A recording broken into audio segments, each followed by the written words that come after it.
On this first episode of Me, My Spouse, and a Die, a husband and wife sit down to play a Dungeons & Dragons campaign one-on-one. Who is our fated hero? What adventures lie before her? And will the marriage survive past the first death saving throw? Welcome to Me, My Spouse, and a Die.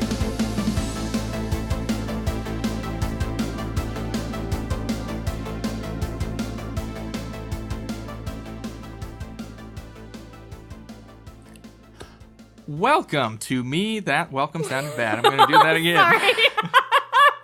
Welcome. Sorry. Now we're leaving it in. Welcome to Me, My Spouse, and a Die. I am your resident dungeon master, Austin. And I'm Gwyneth, also a resident, but most importantly, I play Octavia Marguerite Sinclair. So we're going to come in right off the top and say that if you like what you hear in the next hour, please rate, review, and subscribe to us on iTunes or your favorite preferred podcast app. That's sort of a great way for us to get out there and get our name known and to spread the joy of D&D with as many people as we can. So the best way for us to grow is for you to do that and to tell all your friends. So please share us with your RPG group or anyone you think might be even tangentially interested in what we're about to do. So yeah, I think I'm gonna get into it. Alrighty. I am very excited to be here today. We've been building up to this for a few weeks now, so I'm ready. Really, I've got my notes. It's been literally years in the making that we've been thinking about doing this. So yes, it is. Man, banter is tough. Banter is really tough. Alright, before we get started, I just want to say that all of our atmosphere and music are provided by Syrinscape. So if you want to add a little something to your weekly game, check them out at Syrinscape.com. That's SYRINscape.com. Now let's get to it. So, Gwyneth. Yes, hello, Austin, my love, my husband. Are you... are you ready to play some Dungeons and Dragons 5th edition? You know what? I am more than ready to play some Dungeons and Dragons 5th edition. Do you have your dice? I have multiple dice. Dices. Dice. In fact. All right, I'm kind of nervous, but let's be nervous. You've done this hundreds of times. I feel like I need a little bit more vodka, but I think we can take a pause and no, you can. I'm good. Let me just suck down the rest of this real quick. Yep. Okay. All right, now I'm ready. Okay. You are surrounded by complete and utter darkness. It's a blackness that's so complete and isolating that it almost overwhelms you, but after a brief moment of panic, you hear the scratch of flint on steel and a spark jumps out of the abyss as you light the torch you find grasped firmly in your hand. The flames grow quickly from the spark outward, licking up the blackness and illuminating the room in which you stand. It is a wide, circular chamber. Cobblestones tile the floor coated with a layer of moss and muck. Lichens cover the walls, accentuated by various growths of oddly colored fungus. The air is stale and damp like the fetid breath of a giant. But the room is dominated mostly by an imposing figure in its center. Directly in front of you is a statue. It is made of a single piece of carved marble veined with streaks of brilliant red hues, and it is carved in the shape of an enormous dragon's head. Its powerful jaws and eyes are closed, and each painstakingly carved scale glitters with the light from your torch. What do you do? Is there a door behind me? There is not a door behind you. In fact, you don't see any doors in this room. It is a circular room with a statue in the center. As you think about it, you can't remember exactly how you got here in the moment, or where you are going. How tall is the ceiling? 10 feet. Okay. How tall is the statue? It almost reaches to the ceiling. Okay. It's very large. And is it just a dragon's head? It's just a dragon's head on sort of a raised pedestal. And it's white marble with red veins? It is white marble with red veins. What am I wearing? You look to be wearing leather armor at this point. You've got thick boots and gloves on your hand. And I don't know where I was coming from. You're not sure where you're coming from, you're not sure where you are going, but you have this statue in front of you. What do you do? I definitely approach it. You approach the statue. It does not move. But as you get a little bit closer, you can see that while it's carved of a single piece, there do appear to be separation in the jaws, almost as if it's hinged. Can I do, like, a perception check or an investigation check? You look at the statue, and on the nose of the statue you find a scale that is slightly raised, and sort of there's a sort of border around it, much like a button. Not so much meant to be hidden as meant to be found. Oh. And sorry, you said, how big is this room again? Like 20 feet wide? Yeah, about. Okay. Hot dang. I push the button. You extend your gloved hand, and you push in the scale, and it depresses with a soft click. And suddenly the entire chamber begins to quake. The floor beneath your feet begins to tremble, almost knocking you off balance, but you manage to stick to it. And as you sort of regain your composure, the massive maw unhinges and opens up like a snake about to devour you. But the room comes to rest, and you look at what has been revealed. Within the mouth of this dragon's head, lying gently upon its tongue, still carved of that same marble, is a sword. It is... What? The blade is made of an ivory color, and it sits atop a fire-red hilt. It has a jagged, nearly serrated blade that gleams hungrily in the torchlight, almost calling for you to make it as crimson as its handle. The hilt almost looks as if it's made of fire itself, and it takes on an iridescent quality as if the hues are constantly changing. In the center of the handguard of the sword is inset a giant ruby about the size of an egg, but it's perfectly spherical and gleaming of an otherworldly quality, and a sheath of similar coloring lies next to it. Do I get a sense that this weapon is evil, is celestial? Do I get any sort of, like, kind of that type of aura from it? You don't necessarily get that sense, but it almost seems to be calling to you. Right, but does it seem to be calling in a, like, you know, bad way or a good way? Does that make sense? You can't really tell. Okay. Morally ambiguous way. A morally ambiguous sword. Okay. I pick it up. You pick up the sword. And as soon as your hand just curls around the hilt, it feels right. Okay. It feels as if this sword were specifically made for you. You examine the blade, you look at the sharpness, but eventually your gaze is drawn to the hilt, to the ruby inset into it. And as you stare deeply into it, you almost feel like the sword is staring back into you. What? But then, as you are looking at this ruby, you become confused, because in the almost mirror-like finish of the stone, you do not see a reflection of your face. What? It is not the face of the Aasimar that you are used to, but instead, you see the jutting teeth and the green-tinged skin of an orc. What? And then you wake up. What? What? You wake up, you are gasping for air, and as you come back to your senses, you remember that this is not the first time you've had this dream, and this is probably not the last time you've had this dream. It has come and gone from you in the past few years, and in the intervening time, but lately you have had it more and more often. What? Judging from the moon and the stars outside your bedroom window, it looks to be very early in the morning. Mm. The night is punctuated by the pleasant pitter-patter of rain on your window. You know that your parents are asleep in a room across the hall from you, and you look over to see your sister, Celia. Yes? Mm-hmm.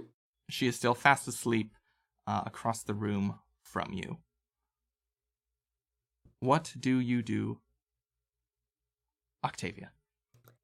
All right, Octavia. It's very early morning, right? It is very early morning.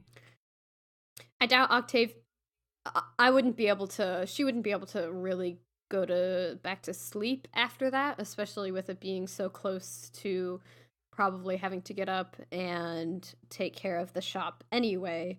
So Octavia's gonna get up as quietly as she can to try not to wake Celia up, and she's going to get dressed, and then she's going to go downstairs and start prepping the shop for that day.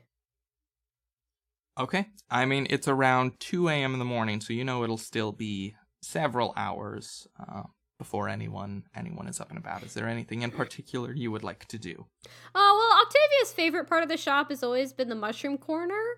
And so she is going to take special inventory of all the shrooms that are there, see what needs to be replenished, kind of making a list of the stock that either needs to be purchased or procured in some manner. She'll also most likely, make something for herself to eat. But even if it's 2 or so in the morning, I anticipate the shop, opens around 6 because, shopkeepers wake early, and then her parents will probably be up around, 4 to really start the day. Tell me a little bit about this shop. What is it? What is it called? What does it look like? Yeah, so the shop is a shop of herbs and alchemical components that can be found in nature. Its name is the Mushroom Cloud, which Octavia had a hand in helping her parents decide upon. And in it, people can purchase, items for poultices, etc., for teas, any kind of those healing herbs, as well as some more exotic herbs and components for potentially even spells and or potions. Yeah, so at this current juncture in time, the Mushroom Cloud is still relatively a new establishment. You recently moved here with your parents. Current day, you are about in your early teens. So what's your exact role in this store? What do you do? So Octavia is not the oldest child of Marguerite and Armand, her parents, but her older brother Anthony is in his older teens, and so he has made the decision to join the Lake Ansel militia, and so he is now not living at home. He's living, in the garrison training, etc. So she's kind of taken the responsibility as the oldest child. She does a lot of the grunt work, moving boxes and helping her parents as she can, assisting with customers in the busy hours, kind of, all of the things that go into children helping out with a family business. Sounds good. Mm-hmm. Thank you. So you set about doing these tasks throughout this early morning, and she's kind of doing it. She likes not wanting to dwell on this dream. She's trying to do it in a way to take her mind off of it, and the best way that she knows how to kind of keep her mind occupied with other things is to do the work. The work of the day, and to kind of keep busy so that her mind can't dwell on what she just saw. Mm-hmm. Sure. That makes sense. So you go about doing these tasks for the next several hours. Everything is very organized by the time the rest of your family wakes up. Your parents come down in a few hours, and they see that you have been up and doing things, and they don't make much of a mention of it, but go about getting the shop ready for opening. And so morning rises on the quiet lakeside town of Lake Ansel.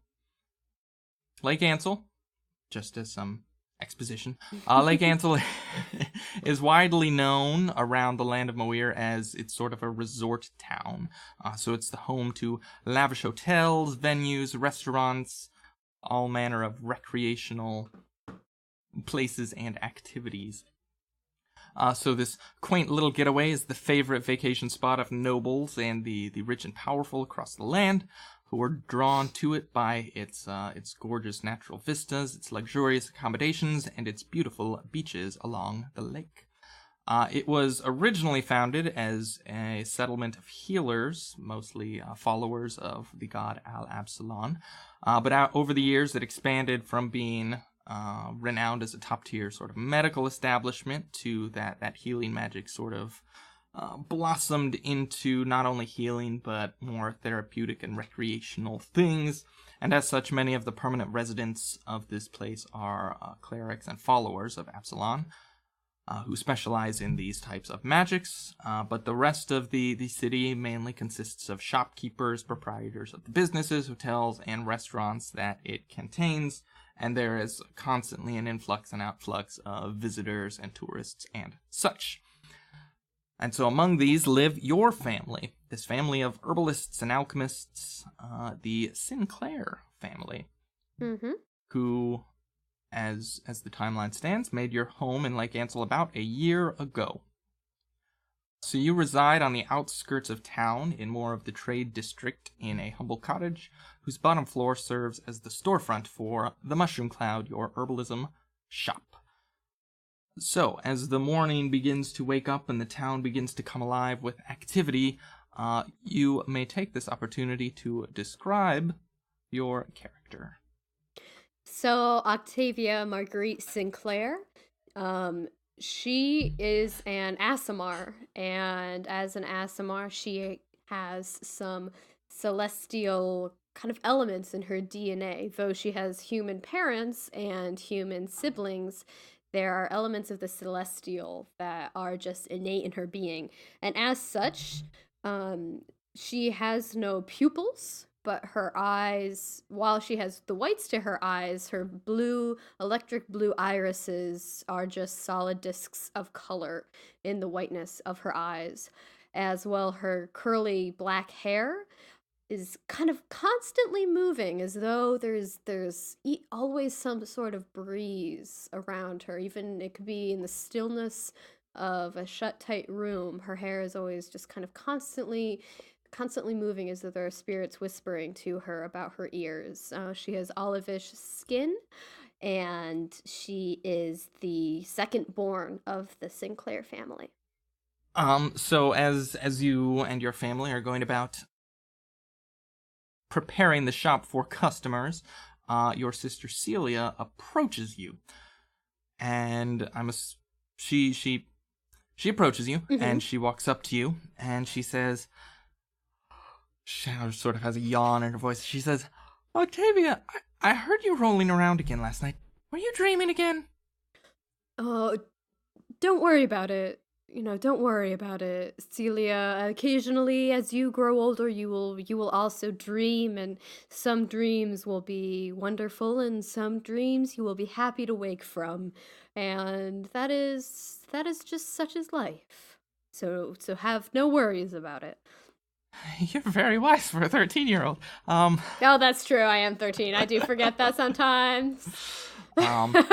Sorry. Anyway, she says, Look, I don't know what you were dreaming about, but my friend Oren over at the temple says that repeated dreams are usually omens, and I'm telling you, you should go tell him about it. He's great at interpreting dreams.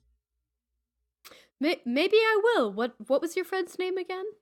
His name's Oren. I've told you about him like 100 times. I am sorry. I am so sorry to not remember, but you have so many friends. You are more popular than all of us put together, my dear. So I could not quite remember which one he was. So what did you dream about? Octavia pauses, and is definitely unsure of whether or not to tell the truth to her sister. And so she kind of says half truths, and I dreamt of fantastic things and dragons that were both terrifying and beautiful at the same time. Well, that's pretty vague, sis, but if you don't want to tell me about it, that's fine. You're very astute for a 9-year-old. Well, hey, 9-year-olds are precocious, right? That's true. Says, well, I just hope it's a good omen. We could use a good omen. And as she's saying this, you hear your father call out from sort of behind the counter in the back of the store. He says, Celia, his roots aren't going to sort and dry themselves. And she says, yes, father. And she scampers off to go help.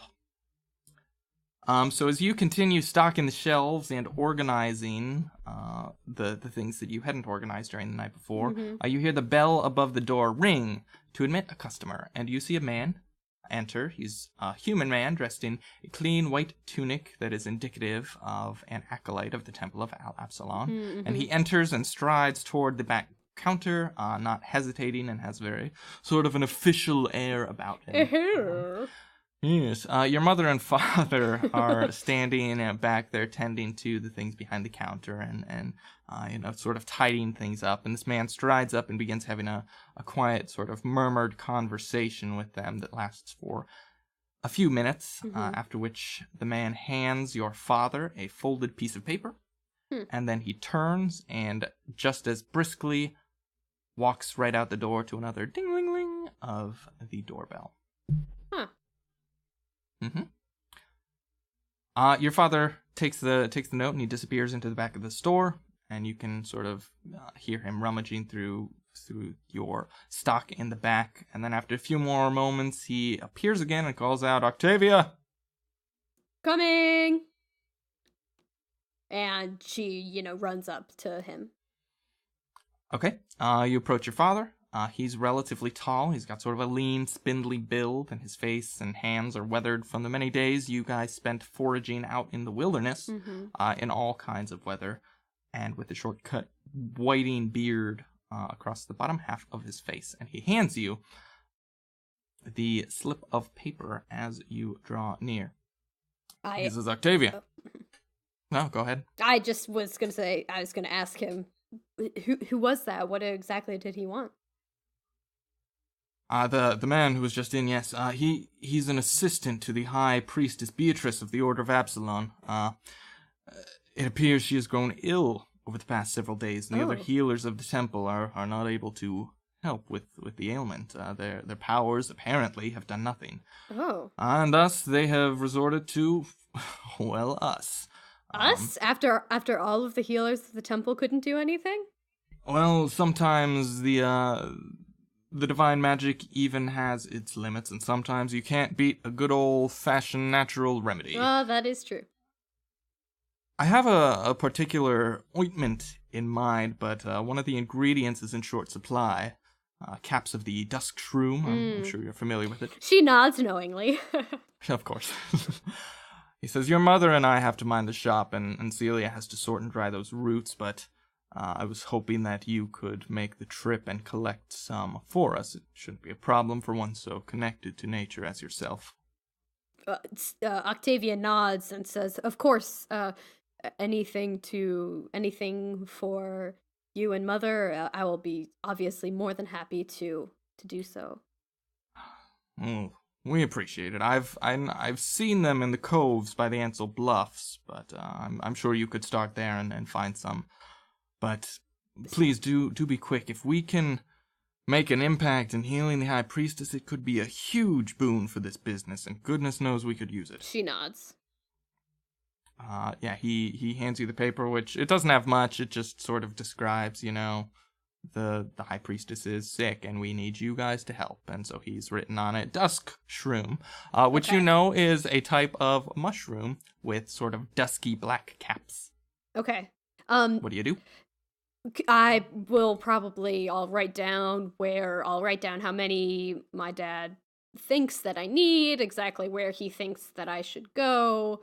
And we'll start to, I'm sure he knows more than I do about the shroom, as he's been in this business longer than I. Mhm. And do I need to gather it by the full moon's light, or kind of any of those kind of more obscure things about it. And I write all those things down, and I will put a pack together with a shovel, a little trowel, a couple little containers to put the fungi in, that are hard containers, so it doesn't get they don't get crushed in my backpack. Mhm. And we'll gather some food, get some cheese and some bread, because I'm not sure exactly how long it will take me, and I will then probably set out. Okay, yeah, he mentioned that you could find them in the coves by the Ansel Bluffs. Ansel So, Bluffs. where you are right now, Lake Ansel is on the city of Lake Ansel is situated on the shore of Lake Ansel, which is sort of Really? formed. Yeah, crazy. It's formed in the lowlands of sort of the hilly region after the mountain range, from the runoff from the mountain range Absalon's Tail, which sort of bisects the continent of Moir. Mhm. And so in the sort of eastern portion of the lake, it rises up into some bluffs and some cliffs and some crags, and there's some caves and inlets and crags and coves that certain things like to live or grow in around that way. It's probably an hour or so outside of the town. Okay, by foot, I'm assuming. You do not have a horse. Okay.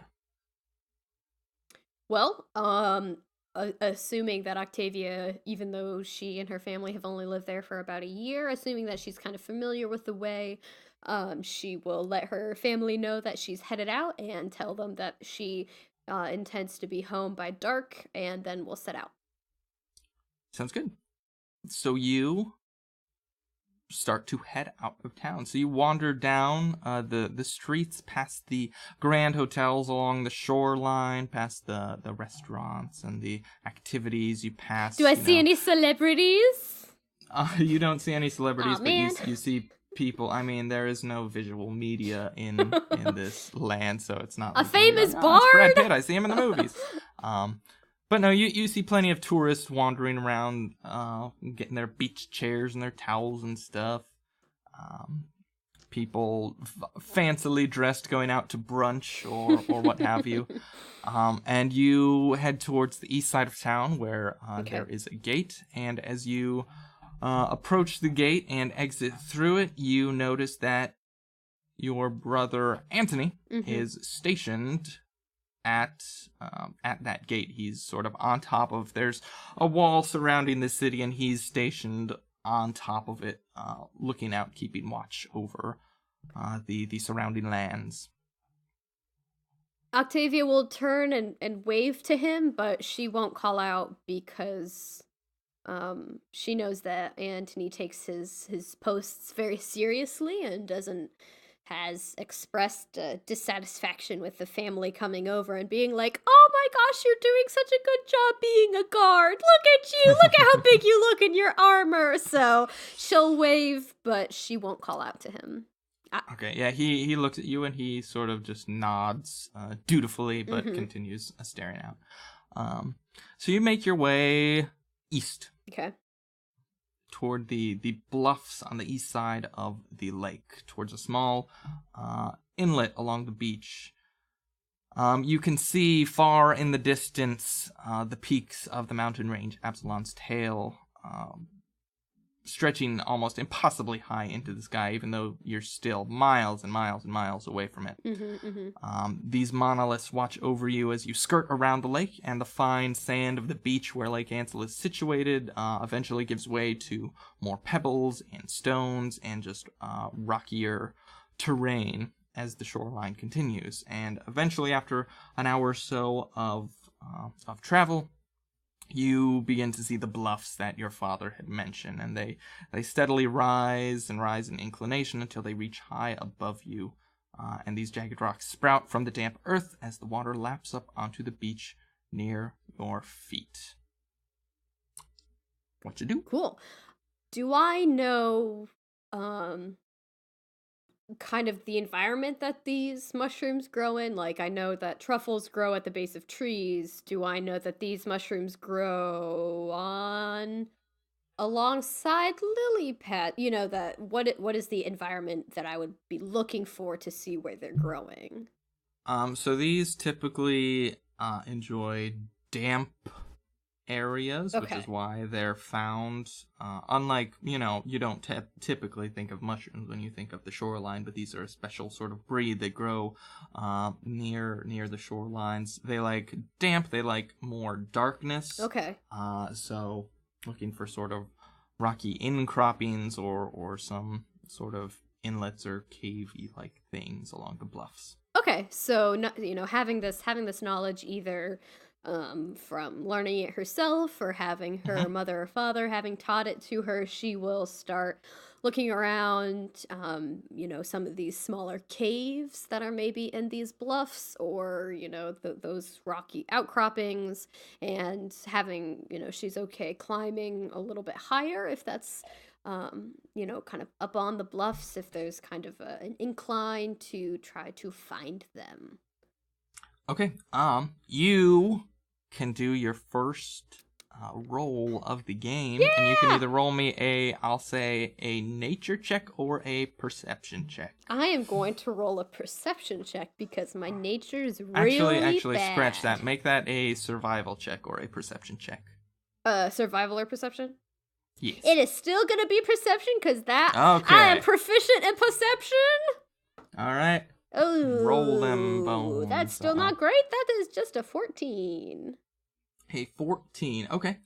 So it takes you longer than you would expect, but after a while of searching, you eventually travel farther and farther up along these bluffs until you finally find sort of a sort of crack in the rock that seems to lead inward into a small cave-like indentation. Okay.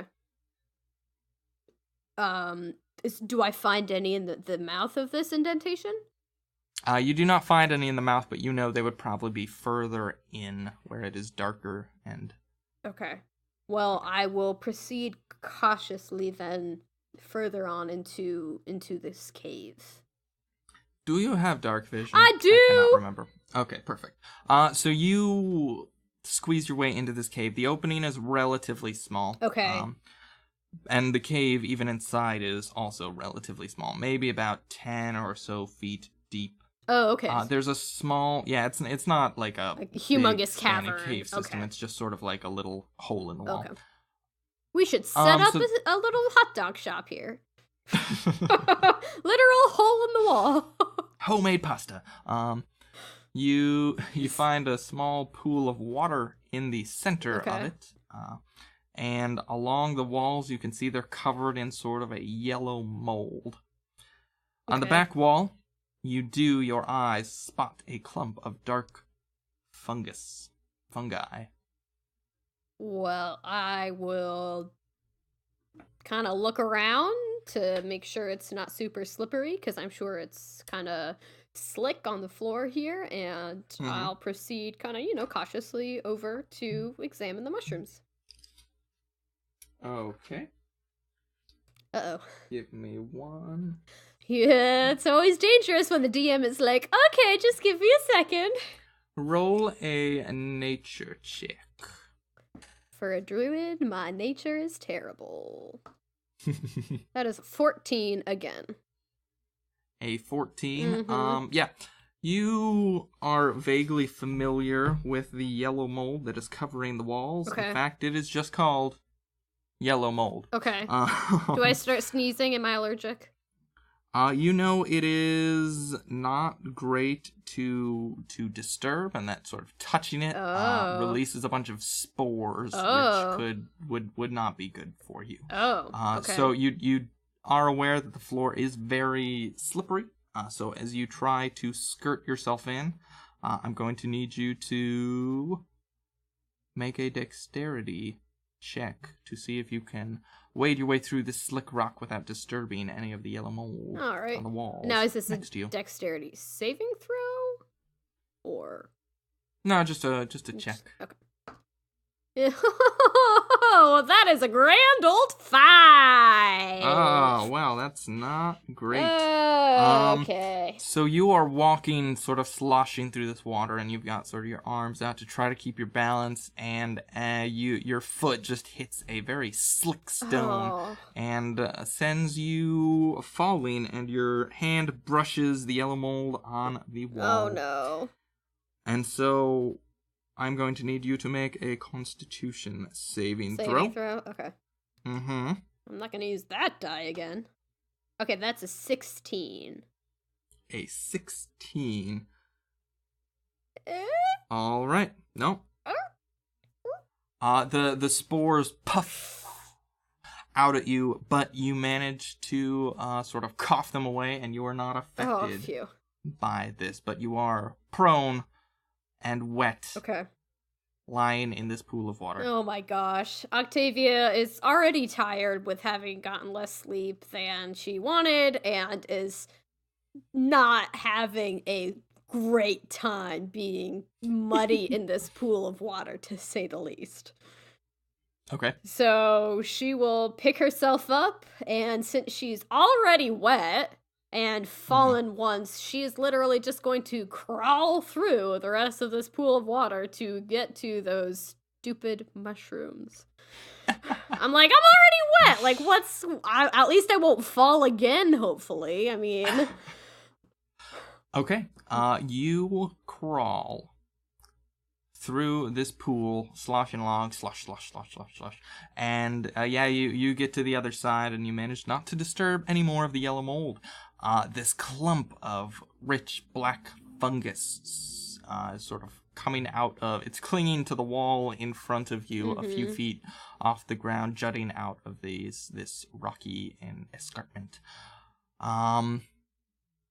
What do you do? Do you grab them? I have... They are surrounded by mold. Yellow mold. Okay. So Octavia's gonna sit on her haunches and kind of unpack a couple... So does this pool go all the way up to the wall, or is there like a little muddy... There's a little bit of a muddy sort of bank around it. She's gonna put her backpack down and get out her little trowel, and she's gonna get out basically fantasy Tupperware that she's gonna put the mushrooms into, and gonna have those kind of at the ready, and she is going to very carefully with her trowel dig, not even cutting the mushrooms, but digging the mushrooms out, even with some of the dirt, to try to keep them as fresh as possible for as long as possible, and try to kind of dig them out very carefully from around the yellow mold. Okay. Give me one more dexterity check, please. That is a 10. That is a 10? Yep! That is good enough. Oh, phew. Because... So you manage to pluck as many of the mushroom caps as you can, as many of the mushrooms as you can, and place them in your little jars and containers, and get them back into your pack. Is it enough? Is it a sufficient quantity? Do you think? You know, there is. Your father does not need much for what he is doing, and you have found plenty. Oh, good. So we could even sell more of these, which is great. You might have a little bit of an excess. Oh, nice. Okay. What is your plan? All right, well, she's going to very carefully, again, screw the lids onto her mason jars and put the lids on her Tupperware, making sure to burp them so that there's as little air in them as possible, and, pack them very carefully back into her backpack. And this pack has, been specifically made for finding herbs and other things, so there are special compartments that keep things from jiggling around. There are lots of pockets, and she'll clean her trowel off, put it back in her pack, and she'll probably, maybe not on hands and knees this time, but maybe at least on her knees, try to exit this cave as nimbly as possibly without trying to fall again. Okay. If you're just going on your hands and knees, then yep, I will say you can make it out of the cave. But actually, as you are crawling, you've made it about halfway across the cave when you hear something coming from outside of it. Oh, well, that's not good. You hear voices. Oh. 2 voices approaching. And they say, one of them says, "I thought I saw something coming in here, I swear." And the other one says, "You better have. I'm sick of your imagination getting me into trouble." And the first one says, I promise, this ain't like last time, come on." And, you don't know exactly what they are yet, but they are rapidly approaching. What do you do? Do they sound aggressive? That sounded pretty aggressive to me. I will let you interpret what it sounded like. Octavia is going to crawl over. Is there a small embankment all around this pool and all kind of sides of the pool? A little bit of one. Okay, she is going to crawl as quickly as she can over to an embankment, and she's going to turn into a little spider and just crawl onto the embankment and hide behind a pebble. Okay. You are a spider. Yes. You're hiding behind a pebble. Yes. And a few seconds after you do this wild shaping, you see enter... I'm a poisonous spider, too, so I'm like, I'm tiny, but I'm vicious!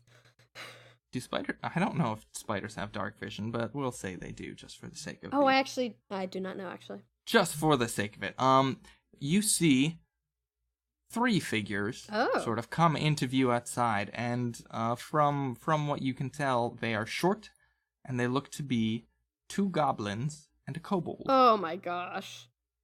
And they've all got swords in their hands, and they sort of, one of them pushes into the cave, and he's looking around, and they don't see anything, because there's nothing to see. Except a little spider behind a pebble! And one of them says, "See, I told you, there's nothing in here. We're supposed to be scouting, what are you doing? We can't waste time like this." The first one says, I swear I saw something in here. The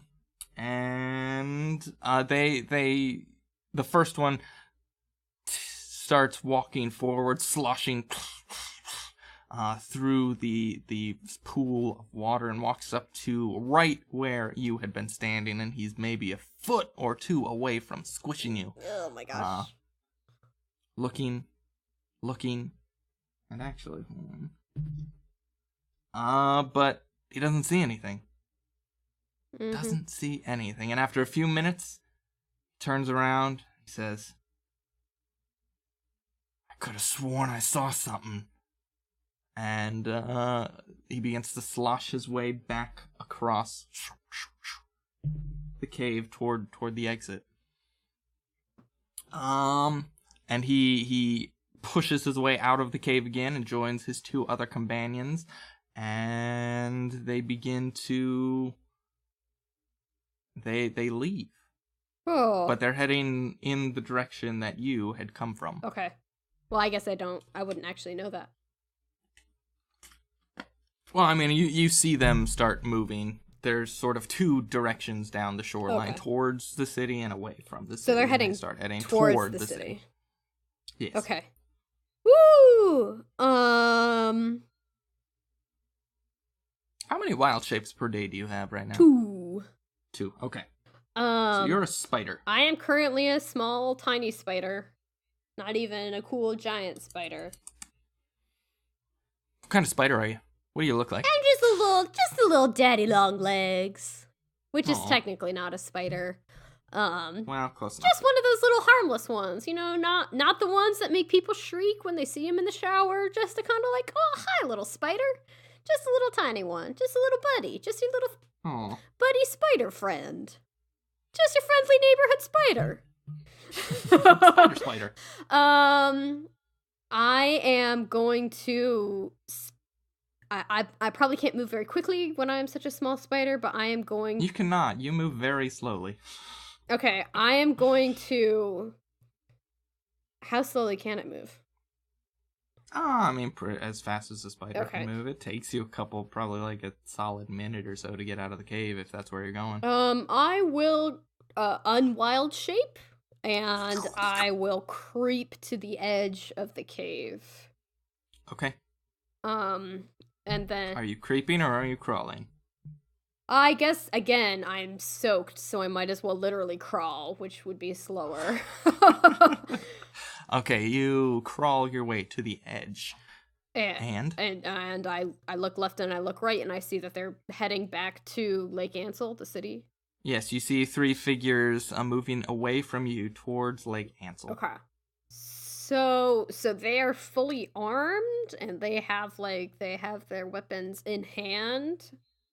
Yes. Does it seem like they're going to like attack Lake Ansel or what? You don't know what their intentions are. Okay. Though you did hear one say that they were supposed to be scouting. And I just don't know what for. 2 goblins and a kobold, huh? Mm-hmm.